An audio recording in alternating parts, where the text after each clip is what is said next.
사람을 움직이는 것은 마음입니다. 성경에도 두 마음을 품어 모든 일에 정함이 없는 자로다. 마음 얘기를 했습니다. 신앙 마음의 문제입니다. 마음이 청결한 사람은 복이 있다 하였습니다. 하나님을 보는 복이라 그랬습니다. 하나님을 본다는 말은 결국 하나님을 마음에서 어떻게 인식할 것이냐 그것입니다. 마태복음 5장 8절이지요. 또 예수님께서는 마태복음 5장 28절에서 보면 음욕을 품는 자마다 이미 간음했다 말씀하셨습니다. 마음이 그러한 마음을 그런 생각을 품는 겁니다.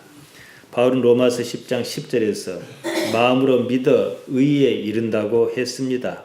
믿음도 마음의 문제라는 거예요. 해서 바울은 우리 신앙을 마음을 새롭게 하는 것이라고 정의했습니다. 로마서 12장 2절입니다. 너희는 이 세대를 본받지 말고 오직 마음을 새롭게 함으로 변화를 받아 하나님의 선하시고 기뻐하시고 온전하신 뜻이 무엇인지 분별하도록 하라. 우리 신앙은요, 마음이 변하는 거예요. 그러한 마음은 오직 하나입니다. 두 마음이 아니에요. 두 마음은 이랬다 저랬다는 마음입니다. 하나님께서는 이랬다 저랬다 하지 않으십니다. 모든 것이 마음의 문제예요. 천국과 지옥이 마음에 있습니다. 이를테면 마음을 잘 먹으면 천국 가요. 마음을 잘못 먹으면 지옥 가는 겁니다. 그래서 한 마음이어야 한다 이겁니다. 마음을 움직이는 것은 두 가지입니다. 이성과 감성입니다. 조금 어려울 수 있습니다만 그냥 이해가 가는 대로 들어주시면 좋겠습니다. 이게 중요하니까요. 지난주에도 말씀드렸습니다만 이성이란 뭐냐? 옳다 아니다를 구분하는 능력이에요. 옳은 것은 옳고 아닌 것은 아닌 겁니다. 그것을 아는 의지의 사고 능력이 이성입니다. 그런데 사람은요, 이성적이지만 않습니다. 오히려 감성적이라는 거예요. 감성은 감각적 자극에 따른 겁니다. 자극에 따라 마음이 반응하는 것, 그 느낌입니다. 감정이 상했다든지 하는 말이 그겁니다. 기분이 좋다든지 나쁘다든지 하는 것은요, 옳고 그른 거는 상관없는 거예요. 무엇으로 인해서 기분이 좋다 나쁘다 그런 느낌은 이성적 반응이 아닙니다. 감성적인 반응이에요. 보통의 경우 이해관계가 끼면 감성에 크게 자극을 받습니다. 아이를 하나 낳아 기르려면 똥을 3마리나 먹는다고 그럽니다. 똥은 더러워요. 그러나 내 새끼가 눈 똥은 더럽지가 않습니다. 감성의 문제라는 거죠. 내 편이 하는 일은 좋게 여깁니다. 남의 편이 하는 일은 좋지 않게 여깁니다. 그래서 국회에서 싸우는 거예요. 감성적이라는 얘기지요. 감성적인 판단에 따른 겁니다. 이성적 판단이 아니지요. 예수님께서는 마태복음 5장 37절에서 오직 너희 말은 옳다 옳다 아니라 아니라 하라 그러셨습니다. 이성적으로 말하라 이 말이에요. 오직이란 말 하셨습니다. 다른 여지가 없다는 거예요. 이에서 지나는 것은 악으로 쫓아나느니라 그러셨습니다. 그러니까 감성적인 것은 악으로 쫓아난다. 이렇게 이해가 가능한 거지요. 그것은 제가 계속 말씀드리면 이해하실 것입니다. 옳다 옳다 아니라 아니라 하는 것은요, 자기 기분이나 처지와는 상관없는 문제입니다. 이성에 따른 판단입니다. 반면 이에서 지나는 것, 옳다 옳다 아니라 아니라 하는 것에 지나는 것은요, 감성적인 문제라는 거예요. 자기 기분이나 여건에 따른 판단입니다. 이렇게 보면요, 악은 마음에서 감성을 자극하는 것입니다. 태초에 선악과 사건이 있었습니다. 사단이 사람을 유혹했습니다. 여자가 나무를 보니 먹음직도 하고 보암직도 하고 지혜롭게 할 만큼 탐스럽기도 하다는 감성적 판단이 생겼어요. 이성적인 게 아닙니다. 그 나무가 그 나무였어요. 이성적으로 보면 그 나무가 그 나무예요. 창세기 3장 6절에 나오죠. 판단이 있었습니다. 실과를 따먹기로 했습니다. 사단은 여자를 자극했습니다. 보편적으로 여자가 남자보다 감성에 민감하게 반응한다는 뜻일 것입니다. 감성이 민감하다는 것은 보다 더 감성적이라는 말과는 조금 구분해야 합니다. 작은 것에서도 여자는 남자에 비해서 감성이 더 소소하다는 것입니다. 작은 것에서도 행복을 더 잘 느낍니다, 여자가. 반면 남자는 좀 둔해요. 그 대신 사고는 크게 칩니다. 큰 것에 반응합니다. 작은 것에서 행복을 느끼는데 둔감해요. 그러니까 어떤 면에서는 행복이라는 것을 두고 볼 때는요, 같은 조건에 여자가 더 행복할 수 있습니다. 쉽게 반응하지 않는 대신 남자들은 사고도 크게 칩니다. 이성이냐 감성이냐 이런 문제는 고대로부터 골칫거리였습니다. 고대 그리스 철학자 플라톤은 이성을 감성 위에 두었어요. 근데 그가 이데아론이라고 이상세계를 말한다는 것을 염두에 두면은 왜 그랬는지 쉽게 이해가 갑니다. 마차에 비유했습니다. 이성이 마부라면 감성은 말이다 이렇게 했지요. 말이 마부의 의도에 따라 움직이는 것처럼 감성은 이성의 지배를 받는다. 감성이 동력인 것은 사실이에요. 영국의 철학자 데이비드 휴미라는 사람은 다르게 생각했어요. 감성을 이성 위에 두었습니다. 이러저러 하다 보니까 독일의 철학자 임마누엘 칸트는 이성을 순수이성과 실천이성으로 나누었습니다. 순수이성이란 경험 이전의 능력을 말한 선천적인 것입니다. 실천이성이란 의지적인 것입니다. 어떤 법칙을 정립하고 거기에 따르려는 것을 말합니다. 그러니까 흔히 말해서 윤리니 도덕이니 이거 생각하시면 좋겠어요. 사물의 본질이나 근본 원리를 따지는 형이상학에 따르면 사람은요 이성적이어야 해요. 형체를 논하는 형이하학에 따르면 사람은 감성적인 부분도 무시할 수 없습니다. 몸이 있는 한 사람은 이성적일 수만은 없다는 것입니다. 현실적으로 사람은 이성적이지 않습니다. 감성적입니다. 마음에서는 이성과 감성 두 가지 요소가 상호작용을 합니다. 거기서 판단이 나옵니다. 판단의 요체는요 생각입니다.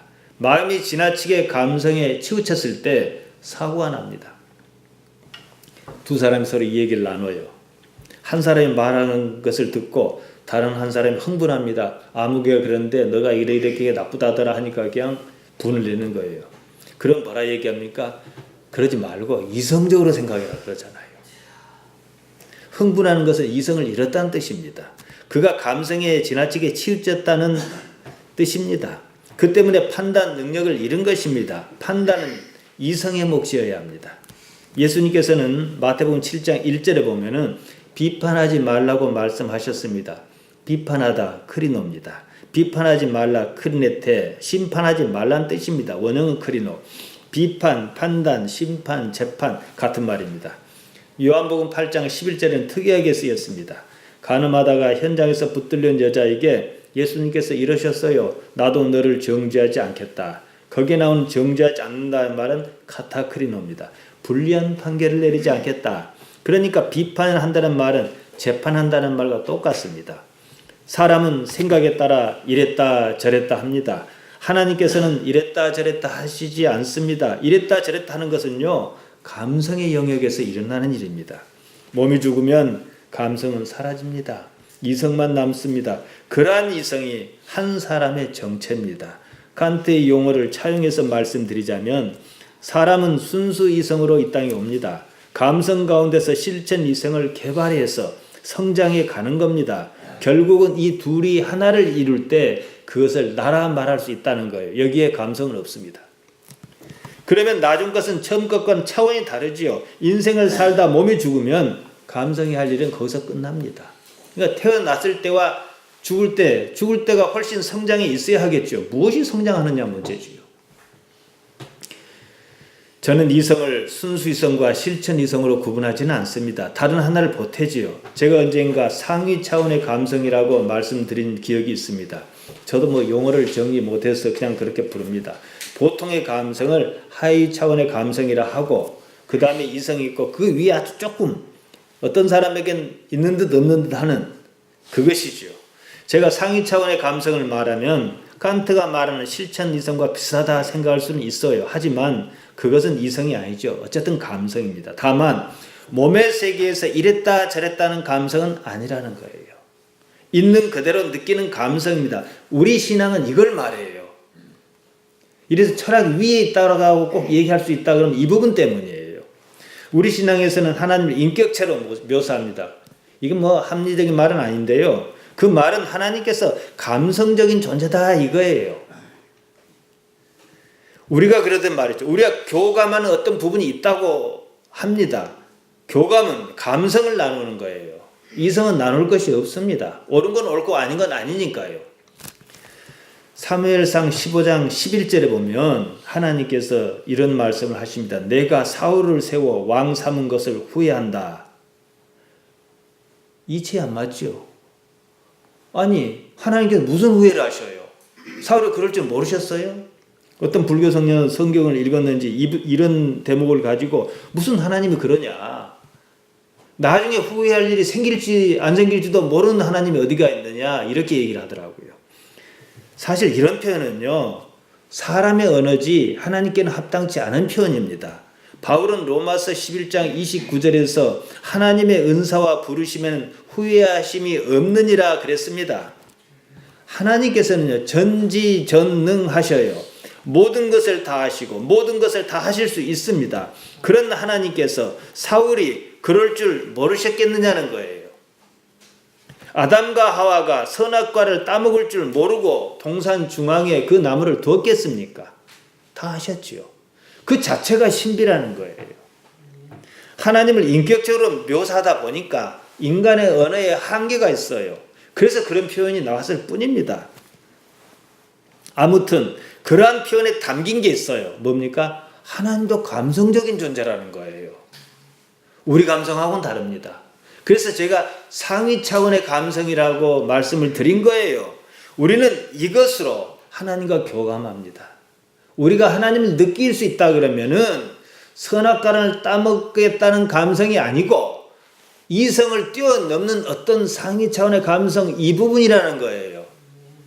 여러분께서 감은 잡으실 겁니다. 이걸 뭐라 그럽니까? 다른 말로 영감이라 그러죠. 사람이 하나님과 교감하려면 특별한 감성을 갖춰야 합니다. 상위 차원의 감성입니다. 우리 신앙은 그것을 개발하는 거예요. 인생에서 말이지요. 감성 부분을 조금 더 설명하겠습니다. 우리가 일상적으로 접하는 보통의 사람은요, 매우 감성적입니다. 이성의 통제를 잘 받지 않아요. 그런 사람을 흔히들 뭐라고 합니까? 속물이라 그래요. 자기 감성에만 지배를 받는 사람. 그런 사람은 감정이 상하면 무슨 말도 통하지 않습니다. 이성의 영역이 아주 좁기 때문에 그렇습니다. 그런 사람일수록 이해관계에 민감하게 반응합니다. 이해관계에 민감하다는 말은요, 감성이 활발하게 작동한다, 이것입니다. 종교도 그렇습니다. 이런 감성의 문제에서 자유롭지 않다는 것입니다. 지금 서울의 모 교회에서 담임 목사 세습이니 뭐니 막 일반 TV도 나오고 아주 시끄럽습니다. 그 교회 교인이 지금까지 어떤 형태로든지 그와 비슷하게 담임 목사 하는 걸 동의해 왔기 때문에 그런 일이 있는 겁니다. 괴물 목사 뒤에는 그를 떠받치는 괴물 교인이 있는 거예요. 강단과 회중 사이 이해관계가 맞아떨어져 생긴 일입니다. 여기서 제가 말씀드리고 싶은 게 있어요. 회중은요, 강단에서 감성을 자극한 일을 구분하지 않는다는 거예요. 이성적인 말씀만 들으려 하지 않아요. 은혜는 감성에서 받는다 이 말이지요. 그 감성을 신앙으로 포장을 했어요. 설교를 마치면 은혜 받았다고 그럽니다. 그 설교 한마디로 예수님을 믿으면 복 받는다는 내용입니다. 정리하면요, 복이 뭡니까? 돈과 건강이에요. 정리하면 돈 많이 내고 목사 말 잘 들으면 복 받는다, 그 말입니다. 여기저기서 성구를 추려 그럴싸하게 포장합니다. 복에 대한 자신의 열망에 불을 당겨준 거예요. 그럼 뭐라 그래요? 아멘 하는 거예요. 이건 감성의 거래입니다. 이성적이지 않아요. 그것이 자기 마음에 들었다 이 말이죠. 그때 은혜 받았다는 말은 내 마음에 들었다는 것과 다르지 않습니다. 믿고 싶은 것을 자극한 겁니다. 부흥집회하면 뭐라 합니까? 물론 그 환경은 이해를 해요. 욕을 해. 이러이러한 부분이 부족하니까 자신은 강단에서 말하기 어려운 부분이 있어요. 그러나 한 번 오고 말 사람은 마음대로 할 수 있는 말이 있어요. 그런 거죠.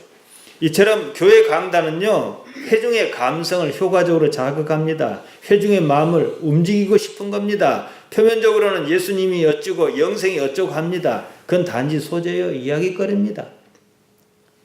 감성으로 가는 거예요. 그러니까 어느 순간은 무엇이 잘못됐는지 몰라요. 옆에서는 어떻게 아들을 목사에게 권력을 양위를 하냐, 목사가 임금이냐 이 난리를 해도 별로 그렇게 심각하게 느낌이 없는 거예요. 이미 어디로 잘못된지 한참 모르게 와 있으니까. 그럼 아들이 맡으면 더 좋지 뭐. 이미 내 편과 네 편이 갈려 있는 거지요. 우리 신앙의 핵심이 뭔지 아십니까, 여러분? 예수님으로 인한 영생이에요. 다른 것 아닙니다. 저는 이것을 강단에서 심도 있게 말하는 설교를 들어본 적이 없습니다. 신앙이 이래야 한다 저래야 한다는 소리는 많아요. 뭐 가난한 사람을 도웁시다 어쩌다 저런 많아요. 다 그건 변주기예요. 핵심은 어떻게 하여야 영생을 얻을 것인가 이 문제입니다. 그러다 보니까 결국 뭡니까? 돈과 건강이라는 감성적 요소 앞에서 강단도 무너지고 회중도 무너지고 다 무너집니다. 거기서 진리의 말씀은요 의미가 없어요. 당장 내 입에 단 것이 중요하고 가치가 있습니다. 신앙은 이런 식이라면 이성이 아니라 감성의 문제라는 것이지요. 이미 감정이 상한 사람이 있습니다. 그에게는요 어떠한 이성적 설득도 통하지 않습니다. 마찬가지로 무엇을 믿기로 복과 건강이겠지요. 무엇을 믿기로 한 사람에게는 그것이 아니라는 어떤 이성적 설명도 먹히지 않습니다. 공산주의가 어째서 종교는 아편이라 했겠습니까? 말이 안 통하니 그런 거예요. 공산주의자 입장에서는 그렇게 꽉 막힌 종교인이나 우리가 지금 생각하는 신천지 교인이나 다를 게 없는 거예요. 말이 통하지 않는 거예요. 지금도 그렇습니다. 미국의 천문학자 칼 세이건이 말했습니다. 무엇을 믿겠다는 사람에게는 어떠한 것으로도 설득이 불가능하다 그랬어요. 어째서 이런 말을 했겠습니까? 기독신앙에는요 포용력이 커야 하는 거예요. 근데 실제로는 안 그러잖아요. 뭐가 문제가 있잖아요. 그들은 다른 가능성을 열어두지 않습니다. 믿고 싶은 것은 이미 정해두었습니다. 돈과 건강을 매개로 서로 이해관계가 맞아떨어질 때 그것은 교회의 성장 동력으로 작용하기도 했습니다. 기도조차도 이성적이지 않습니다. 기도는 유효적절하고 아주 좋은 감성의 수단으로만 생각합니다. 복음은 말씀드린 대로 영생을 말한 겁니다. 그런데 영생 얻겠다고 새벽기도에 나온 사람 있습니까? 없어요. 돈과 건강이지. 궁금도 안 해요. 교회 부흥에는 이런 감성적 요소가 깊이 개입해 왔다는 거예요. 그러니까 지금 보면은 교회 비난이라든가 이것은 꼭 나쁜 쪽으로만 볼 수 있는 게 아니라 성장하기 위한 진통이라고 긍정적으로 해석도 가능합니다.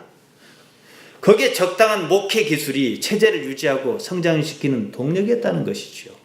그러나 감성은요 아무리 은혜스러워도 몸과 함께 사라질 것입니다. 그러면 이성만 남습니다. 영혼의 세계는 감성의 세계가 아니에요. 꼭 하나 추가하자면 감성의 상위 개념의 감성을 더한 지극히 순수한 이성세계라는 거예요. 왜 제가 지극히 순수하다는 표현을 썼겠습니까? 순수한 거기에 상위 개념의 감성을 보탰을 때라야 그게 가능하기 때문에 그렇습니다. 그럴지라도 현실은 이성과 감성이 복합적으로 존재한다는 겁니다. 오히려 감성이 결정권을 쥐고 있습니다. 별로 존경스럽지 않은 미국 대통령이 왔습니다. 군복을 입고 성조기를 흔듭니다. 능력이 한참 모자라고 부패해서 파면당한 대통령을 마마라고 통곡합니다. 결코 이성적인 일은 아닙니다. 감성으로서는 설명이 가능해요. 좋아하니까. 여기 꽃이 있습니다. 여러분께 이 꽃이 그냥 말라 버릴 줄 믿습니까? 하고 말했습니다. 그러면 아무도 아멘 안 해요. 근데 몇 번 그런데 진짜로 마르거든요. 그러면 이제 그때부터는 계속 다 아멘 해요. 그러니까요. 왜냐? 그 아멘이 당신도 복받을 줄 믿습니까? 할 때 아멘하고 연결시키기를 바라기 때문에. 꽃이 시들지 만들지 나하고 뭔 상관이냐 이거예요. 엄밀히 말하면. 그러나 그 연장선상에 내가 원하는 돈과 건강이 오기를 바라는 거예요. 능력이 흐르기를 바라는 거예요. 감성적인 것입니다. 아무튼 몇 번 이 꽃이 마를 줄로 믿습니까? 믿습니다 했는데 정말 말았단 말이에요. 이게 서너 번 동일한 경험이 생기면요, 제가 그렇게 말한 데 대해서 의심할 사람은 없어요. 이성적으로 생각 안 해요. 반복에 따른, 경험에 따른 감성적인 문제죠. 마음에서 의심이 떠나지 않는 것은 그만큼 안 되는 일이 많았다는 얘기예요. 되는 일이 많은 사람은 의심이 적습니다. 해도 해도 안 되는 일이 많은 사람은 의심이 많을 수밖에 없는 거예요. 그러면서 대책 없이 무리를 걸을 줄로 믿습니다 하고 소리를 지르고 기도한다 해서 될 성질이 아니라는 거예요. 그렇게 간절히 바라고 애썼음에도 불구하고 의심의 생각은 쉽사리 사라지지 않습니다. 그런 생각이 이미 자신을 형성해 왔고 지금까지 삶을 지탱해 왔기 때문입니다. 어쩌다 무리를 걸을 수 있었는지는 모르지만 곧 물에 가라앉고 말았습니다. 물에 가라앉는다는 생각이 이미 고정관념화했습니다. 그러므로 믿는다는 심리적인 자극만으로 그런 고정관념을 깨부술 수가 없는 거예요. 믿음을 유지하거나 일으키는 일은 불가능한 일에 가깝습니다. 때문에 기독신앙에 입문해서 얼마 지나지 않았을 때는요, 막 희망이 있었다가 얼마 지나면 실망하는 경우가 있습니다. 대부분은 이 믿음에 관한 실망입니다. 나라고는 존재가 지금과는 어떤 다른 틀에 놓여야 합니다. 삶을 전혀 다른 방식으로 새롭게 형성해야 합니다. 새 포도주는 새 부대에 넣어야 둘 다 보존할 것이라고 마태복음 9장 17절에서 말씀하셨습니다. 이것이 우리 성경에서 말하는 회개, 메타노이아입니다. 마음의 변화입니다. 잘못했다고 고백하는 것이 회개가 아닙니다. 마음을 달리 먹는 거예요. 잘못했다 하면 뭐 할 거예요? 내일 또 그렇게 할 건데. 그렇지 않겠습니까? 이전과 다른 마음을 가지는 것입니다. 이것을 존재의 심연, 깊은 의식과 연결할 때 비로소 의식이라는 말을 쓸 수가 있습니다. 제가 앞서 지극히 순수한 이성이라는 말을 썼습니다. 깊은 의식 상태를 말합니다. 이런 갈등에 관해서 성경 기자뿐만 아니라 신학자들도 많은 노력을 기울여 왔습니다. 그래서 그걸 잘 구분할 수가 없었어요. 빌립보서 4장 7절에 보면 바울은 이렇게 말합니다. 그리하면 모든 지각에 뛰어난 하나님의 평강이 그리스도 예수 안에서 너희 마음과 생각을 지키리라. 바울은 우리의 무엇인가를 지켜야 한다고 말합니다. 그것은 생각과 마음이라 그랬습니다. 이 말씀은 진리인데요, 이걸 구체적으로 이해하기 어렵게 썼다는 얘기예요. 바울도 뭔가를 알았어요. 그러나 자기가 그걸 설명하는데 한계를 느끼지 않았나 싶어요. 하나님의 평강이 우리 마음의 생각을 지킨다 그럽니다. 이해가 어렵습니다. 평강이 무엇을 어떻게 지킵니까? 인격체가 아닌데 하나님께서 지키는 거죠. 그러니까 이걸 정확히 말하려면은 평강이 하나님께서 지키신다라고 해야 해요. 수사적으로는 가능하겠죠. 그에 앞서 바울은 빌립보서 4장 4절 6절에서 이렇게 말합니다. 주 안에서 항상 기뻐하라. 내가 다시 말하노니 기뻐하라. 너희 관용을 모든 사람에게 알게 하라. 주께서 가까우시니라. 아무것도 염려하지 말고 오직 모든 일에 기도와 간구로 너희 구할 것을 감사함으로 하나님께 아뢰라. 이 좋은 말씀이 하나님의 평강이 우리 마음과 생각을 지키리라는 애매모호한 말로 의미를 놓치기 십상이란 거예요. 하나님의 평강, 해 에이레네 투 데우라고 그럽니다. 하나님께서 우리의 마음과 생각을 지키신다는 것이죠. 평강, 그것은 무엇을 지킬 수 있는 게 아니에요. 마음이면 마음, 생각이면 생각이지 마음과 생각은 또 뭡니까? 마음 안에 생각이 있습니다. 마음을 지킬 수 있을는지는 몰라도 생각을 지키기는 어렵습니다. 생각은 이미 있어온 일입니다. 물론 마음에서 떠오르는 생각을 지킬 것이라고 말하면 어느 정도 이해는 가능합니다. 그래도 추상적인 개념입니다. 생각은요, 오랜 삶의 경험을 바탕으로 만들어진 겁니다. 그것이 불쑥 현실 세계에 튀어나옵니다. 경험은 감정으로 버무린 것이라고 자주 말씀드렸습니다. 어떤 것은 지나치게 크게, 또 어떤 것은 지나치게 작게, 기억조차 없기도 합니다. 생각은 이런 바탕에서 전혀 새로운 생명체처럼 튀어나옵니다. 두서도 없고 논리도 없이 작동합니다. 우리 자신의 의사와도 상관하지 않습니다. 어떤 동기가 생각을 불러올 때는 있지만 전혀 그러지 않을 때가 많습니다. 생각에는 여러 경험이 있습니다. 이 경험은 우리 자신이 실제로 겪은 사실일 수도 있고 간접적으로 겪은 모든 것을 포함합니다.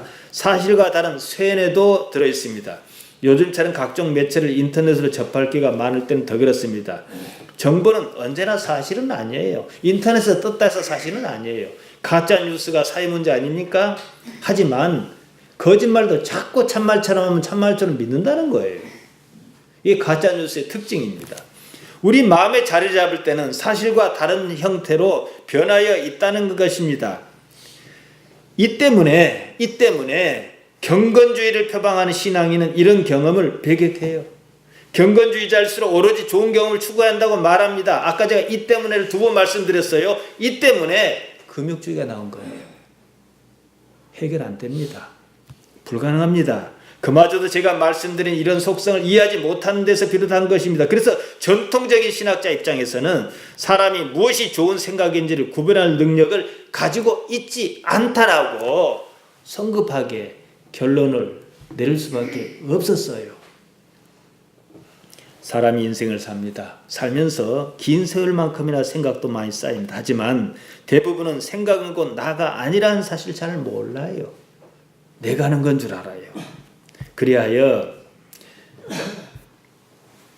생각과 나를 동일시합니다. 그것을 알고 생각을 나 자신과 동일시하는 일을 그만두기만 한다면 우리에게는 그만큼 고난이 적을 것입니다. 성숙할 수 있습니다. 그 상태가 바울이 빌립보서 4장 4절에서 7절에서 말한 평강의 하나님께서 예수님 안에서 우리를 지키신다는 것이에요. 야고보가 4절에서 말한 하나님께서 합당하게 여기는 사람의 성숙을 말합니다.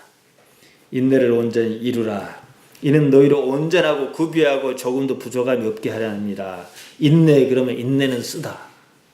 이게 그냥 순간적으로 따라 나오지 않습니까? 조금도 부족함이 없는 상태가 하나님의 뜻이란 거지요. 인내라는 말은요, 그냥 참고 견딘다는 뜻은 아니에요. 의미상 말이에요. 하나님께서 아버지로서 계셔서 살피고 계시기 때문에, 하나님께서 계시기 때문에 하나님께서 주장하시는 그 삶을 내가 있는 그대로 받아들이겠다는 거예요.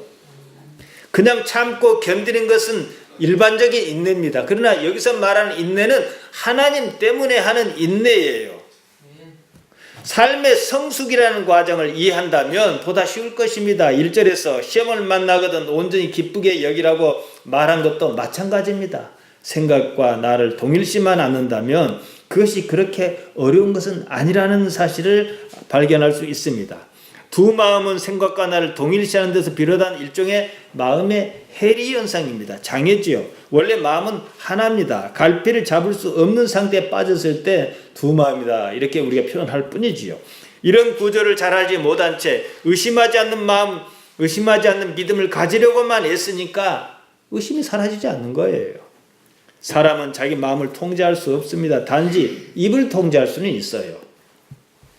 여러분, 틱장애라는 게 있어요. 틱장애. 일종의 모방증입니다. 언어 모방증이 있고 운동 모방증이 있습니다. 운동 모방증은 고개를 든다든지 이걸 자기도 모르게 계속 옆에서 제지하지 않으면 계속 그렇게 한다든지 이것도 틱장애예요. 언어 모방증은 이제 말이 튀어나와요. 어떤 아이는 입에서 욕이 튀어나와요. 자기 의도와 다르게. 욕이 튀어나온 걸 주체를 못해서 상대방 오해를 하도 하니까 저는 이런 욕하는 틱장애가 있습니다 하고 써갖고 다닌단 말이에요. 아무데나 막 욕을 해대니까. 정상적인 경우라면요, 욕이 튀어나오는 경우를 뇌가 통제를 합니다. 그러니까 요 안에 욕이 있는지 좋은 말인지 바깥사람은 모르지요.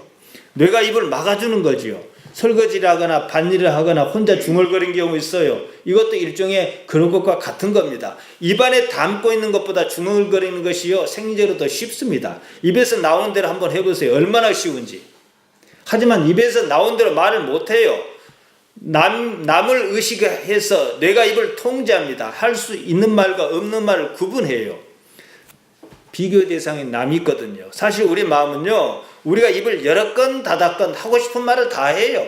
기도 중에도 상스러운 말이 불쑥 튀어나옵니다. 만일 뇌에 제어가 없다면 난처할 거예요. 방언으로 기도하면 입에서 무슨 말든지 술술 나옵니다. 내가 제어하지 않은 말이 방언이에요. 의식적으로 하는 말이 아니다 이거지요. 원래 이것이 정상입니다. 되게 방언 기도를 잘하지 못한 이유가 있어요. 입에 힘이 들어가 있어서 그런 거예요. 몸빗장이 큰 거예요 이게. 타인과의 관계에 익숙한 나머지 자신도 모르게 입에 힘이 들어가는 것에 익숙합니다. 어떻게든 입에 힘이 안 들어가면요, 방언이 쉽게 트입니다. 그 다음부터는 자연스럽게 술술 나옵니다. 주지 않아도 될 힘을 주었던 것은요, 그런 습관이 몸에 배어 있어서 그런 겁니다. 사람 속에는요, 좋고 나쁨의 구별이 없습니다. 함께 섞여 있습니다. 사회적 상황에 따라 선별해서 내놓는 능력이 생긴 겁니다. 윤리니, 도덕이니, 혹은 관습이니, 체면이니, 이런 것을 통해서 익히고 배운 겁니다. 이것이 무너질 때가 있어요. 싸울 때입니다. 감정이 생겼어요. 그때는 체면이고 뭐가 없어요. 최대한 쌍소리를 해가지고 상대방의 마음을 최대한 긁어요. 한 번도 그런 싸움을 해본 적이 없는 사람이 있어요. 두 부류입니다. 싸울 일 없는 사람이 있어요. 뭐 드물게 하겠지만, 싸울 일 있지만 욕과 같은 그런 상스러운 말을 하지 않겠다고 다짐한 사람이 있어요. 다른 각도에서 본다면 상스러운 말을 하지 않았다는 것은 그 자체가 자기 스스로를 억압한 것입니다. 막 욕을 하고 싶었어요. 여러 가지 여건상 체면이든 무엇이든 간에 못한 겁니다. 이걸 자기 내면 세계에서 소화를 못하고 계속 있다면요, 정신적인 문제를 일으킵니다. 대부분의 정신질환은 습관적 억압에서 비롯합니다. 얌전한 사람이 화가 나면 더 무섭습니다.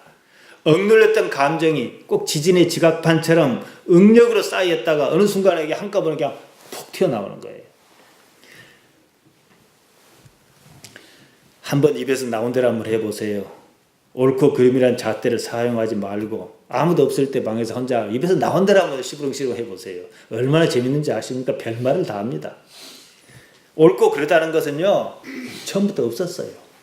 이런 것은 생각의 특징이고 자기 표현 방식입니다. 의심하지 않으려고 애써도 의심이 마구 밀려옵니다. 믿음을 가지려고 애써도 믿음이 생기지 않습니다. 착각이라도 믿음이 생기는 경우를 경험하고 싶습니다. 그래도 그 믿음대로 되지 않습니다. 여기에 대해서 성경 기자는 무엇인가 알고 있어요. 그 제대로 우리에게 전달을 잘 못하고 있습니다. 저는 복권이 당첨될 것을 기대하고 믿고 기도한 적이 있었습니다. 믿었으니까 성경 기록대로 하면은 한 번쯤은 당첨돼야 하지 않겠습니까? 믿음대로 이루어져야 마땅하지 않겠어요? 이치를 모르고 여기에 실망하면 기도 동력이 떨어집니다. 그때부터는 뭐예요? 그냥 하는 기도예요. 안 믿고 그냥 하는 기도예요. 여기에 빠져있죠, 다들. 마태복음 8장에 백부장의 얘기가 나옵니다. 믿음하면 또 백부장 아닙니까? 백부장이 자기 하인이에요. 자기도 아니에요. 자기 하인이에요. 중풍병에 걸려 고통을 겪자 예수님께 사람을 보냅니다. 예수님께서 가서 내가 고쳐주겠다 이러시니까 사양을 하는 거예요. 백부장이 말합니다. 주여, 내 집에 들어오심을 나는 감당치 못하겠사오니 다만 말씀만 하십시오. 그럼 내 하인이 낫겠습니다. 나 군인인데 위로도 상관이 있고 아래 수하가 있습니다. 상관이 나한테 이러라 하면 이러고 저러라 하면 저럽니다. 내 부하도 이러라 이러고 저러라 저럽니다. 그러니까 말씀만 하십시오. 이런 거예요. 백부장의 믿음을 칭찬하셨는데 이스라엘의 이만한 믿음을 만나보지 못했다고 칭찬하시면서 기히 여기셨다. 그러니까 이 백부장보다도 더 큰 믿음 가진 사람이 어디가 있어요. 마태는 이걸 믿음이라 했습니다. 틀린 말은 아니지만 포괄적입니다. 우리 중에 어느 사람은 이만한 믿음을 가져보려고 애썼을 것입니다. 애쓰다가 실패했습니다.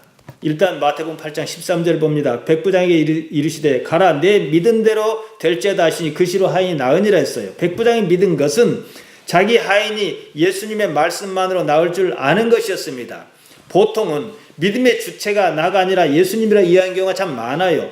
믿어도 안 되니까 아마 그렇게 이해를 하지 않는가 싶어요. 하지만 예수님께서 일으키신 기적을 보면 항상 그렇지만은 않습니다.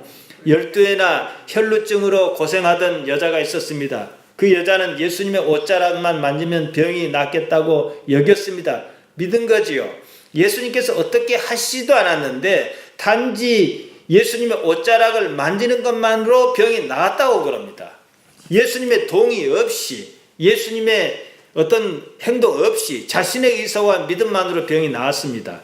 예수님께서 걸치고 계신 옷이 특별한 효능이 있다는 것은 근거가 없어요. 백부장의 경우 예수님을 향한 오직 자신의 믿음으로 남의 중풍병이 나왔어요. 백부장은 자기 믿은 대로 되었습니다. 어째서 우리는 믿어도 안 되는 것입니까? 제가 보기에 백부장이 믿음으로 하인의 중풍병이 낫는 일보다 제가 복권 한 장 사서 1등 당첨을 믿는 것이 확률로 보나 무엇으로 보나 훨씬 더 쉬운 일일 것입니다. 야고보의 말대로 하자면 백부장의 마음은 둘이 아니었다는 말일까요? 마음이 하나냐 둘이냐 하는 식으로 보는 것은 마음을 수평구조로 보는 것입니다. 야고보 자신도 사람에게 마음이 둘일 수 없다는 사실을 잘 알고 있었을 것입니다. 만일 사람에게 마음이 둘이라면 정신병에 걸립니다. 다중인격자지요. 야고보는 상황을 이해시키기 위해서 그렇게 설명하였을 것입니다. 마음은요, 수평구조가 아닙니다. 하나인데 수직구조로 이루어져 있습니다. 복층구조지요. 언젠가 말씀을 드린 적이 있습니다. 선불교에서는 마음을 8개 층으로 봅니다. 8개 층이라 해서 8개를 다 우리가 따질 건 없어요. 기본적으로 오감이 다 마음으로 보니까 이 5개 그냥 들어가는 거고, 그 다음에 의식이 있고, 이제 이 오감은 우리가 외부로부터 정보를 최초로 받아들인 감각 기관인데 이것도 이제 마음으로 보지요.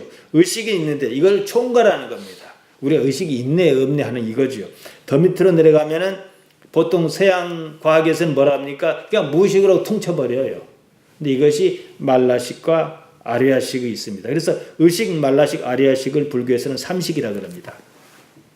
말라식은 이제 의식보다 조금 더 아래에 있는데 자의식을 규정합니다. 존재라는 말을 쓸 때 그것은 말라식의 범위 안에 듭니다. 조금 특이한 것이 아리아식입니다. 아리아식은 말라식보다 더 밑에 깔려 있는데 이를테면 꼭 표현하자면 깊은 무의식, 사람이 전혀 눈치챌 수 없고 불러낼 수도 없는 무의식, 이렇게 보면 좋겠어요. 저는 우리 존재를 규정하는 것을 의식으로 봅니다. 오감은 정보를 전달하는 통로입니다. 불교식으로 말하자면 우리 마음은 하나지만 적어도 3개 층이 있다는 거예요. 마음의 얕은 층, 2개의 깊은 층. 얕은 층은 우리가 의식할 수 있는 층. 때로 의식 못하는 경우가 있어도 필요에 따라 의식이 가능합니다. 뭘 잊었다가 다시 기억나듯이 말이죠. 심리학 용어로 하자면 잠재의식, 부의식 이러한 것과 비슷합니다. 경우에 따라 의식과 얕은 마음층을 하나로 여길 때도 있어요. 의식이 일시적으로 그 안에 숨을 때도 있습니다. 깊은 마음층은 2층인데 무의식층이 있고 더 깊은 층이 있습니다. 무의식층에는 우리가 경험한 일이 감정의 형태로 쌓여 있어요. 원한이라든가 억울함, 분함, 한 이런 것입니다. 이것은 쉽게 나타나지 않지만 무엇을 결정할 때는 결정적인 역할을 합니다. 마치 이게 무슨 산성 슬러지처럼 찐득찐득하게 있는 것과 같아요. 더 깊은 층은 제가 말씀드리기 위한 이건데 이거 설명하려고 앞에 그냥 서론이 길었습니다. 이제 존재의 심연이라 부를 수가 있는데 불교식으로 따지자면은 아레아식에 해당한다. 꼭 아레아식이 이것이다 하는 얘기는 아니에요. 하지만 구분하자면 그렇다는 겁니다. 야고보가 5절에서 지혜를 말했습니다. 이것이 자리 잡고 있는 층이라 하겠습니다. 깊은 의식세계입니다. 이것은 깊이서 알 수 없습니다. 그것에 있는지 없는지 눈치채지 못합니다. 우리가 순수 의식을 일깨울 때 이 지혜층이 이제 드러나고 나서야 이제 압니다. 바로 이 부분이 이를테면은 하나님과 교감하는 부분이에요. 그래서 지혜를 구하라 했던 거예요. 이런 지혜는 배워서 경험에서 생기는 것이 아닙니다. 우리 성경에서 지혜를 말할 때는 그런 관점이 아니라 하나님으로부터 오는 관점을 말합니다.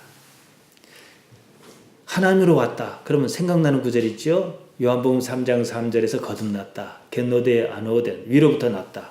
그러니까 이것이 우리가 의식을 하든 하지 않든 조금씩은 있어요. 이것을 신앙에서 살려내는 거예요. 하나님과 어쨌든 교감을 해야 하니까 말이죠. 직관적이며 본질적입니다. 솔로몬이 구하였던 지혜가 이런 것이지 싶습니다.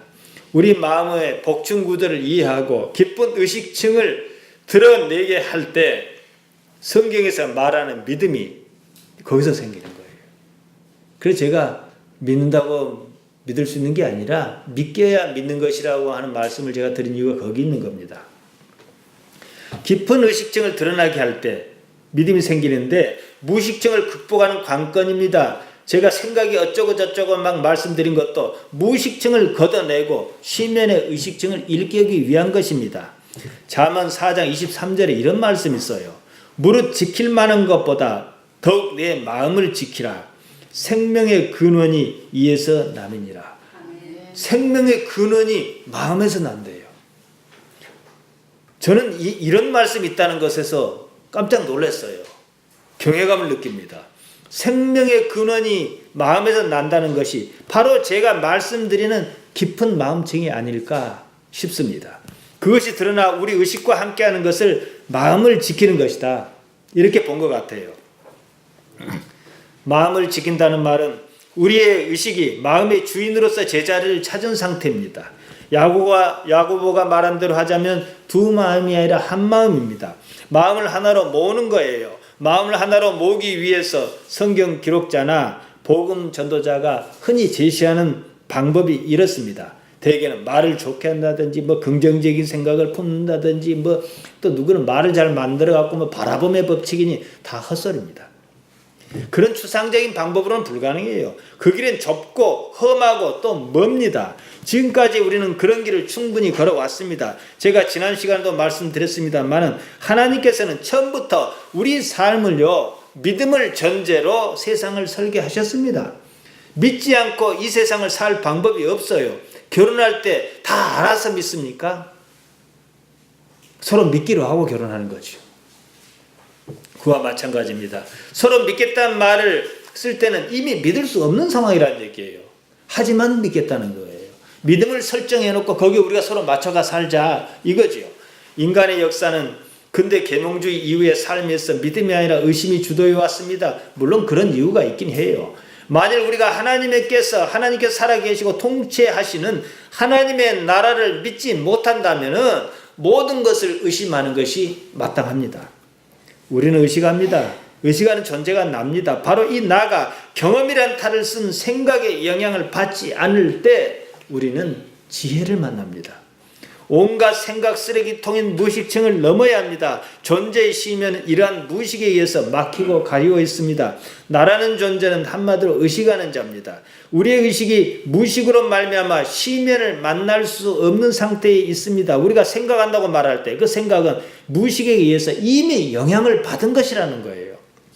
이것을 벗겨낼 때 우리는 본질적인 의미에서 존재를 만날 수가 있습니다. 야고보가 말한 흔들리지 않는 마음, 바로 마음이 하나인 것입니다.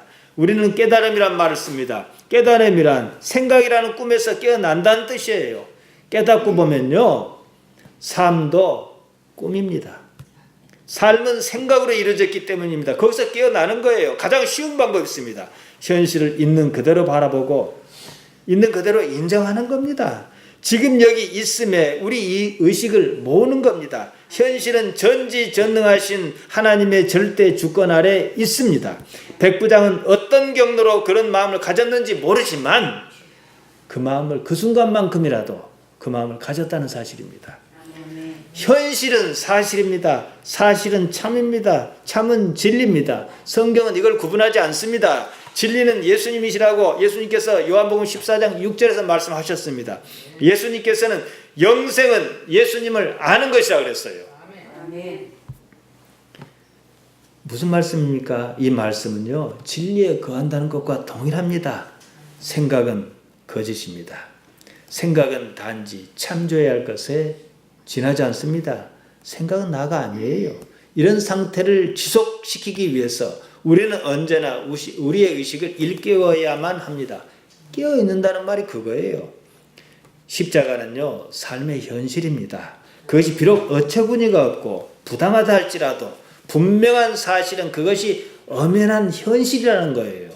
지금 내가 처해 있는 상황이 마음에 안 들어요. 그래도 그게 현실이라는 거예요. 나는 이 상황을 이해할 수 없어요. 어째서 이런 일이 내 삶에 있어야 했는지 아직 모릅니다. 그럼에도 불구하고 하나님께서 창조한 이 세상은 이 자체라는 거예요. 그게 하나님의 나라입니다. 예수님께서 십자가를 지셨습니다. 바로 그러한 현실조차도 하나님의 통치 아래에 있다는 사실, 그 인식 때문이었습니다. 이것이 예수님께서 다 이루신 하나님의 나라를 구현하는 방법입니다. 이게 우리의 신앙의 방법입니다. 이 세상은 태초부터 지금까지 하나님의 뜻대로 완벽하게 작동하고 있습니다. 영원에 이를 때까지 그럴 겁니다. 모든 불의에도 불구하고 하나님께서는 여전히 살아 계시고 하나님의 방식대로 섭리해 가실 것입니다. 현실을 믿으시기 바랍니다. 그 현실이 진리입니다. 사실 믿지 않을 방법도 없어요. 그냥 믿는 거예요. 생각을 믿지는 마세요. 오직 여기 있는 그대로만 바라보시기 바랍니다. 비교하거나 평가하지 마세요. 그것은 좋고 나쁘다는 이름표를 붙이려 하지 마십시오. 교회는 습관적으로 성과 속을 구분해 왔습니다. 깨닫고 보면 성과 속이 따로 없습니다. 그냥 현실로만 보세요. 의식을 모으세요. 의식이 흩어지지 않도록 하기 바랍니다. 그러므로 여러분의 의식이 마음의 주인이어야 합니다. 가장 쉽게 의식을 모으는 방법이 있어요. 그럴 때마다 그것을 알아차리고 지금 여기로 돌려놓는 겁니다. 지금 여기에 있지 않았다는 사실을 인식하는 거. 그럼 얼른 여기로 오는 거예요. 그것이 마음을 하나로 모으는 연습입니다. 그러다 보면 어느 순간에 나도 모르게 하나님과 통하는 걸 느낄 겁니다. 깨달으며. 그러므로 모든 일에 정함이 있는 여러분 자신을 이루시기를 예수님의 이름으로 축복합니다.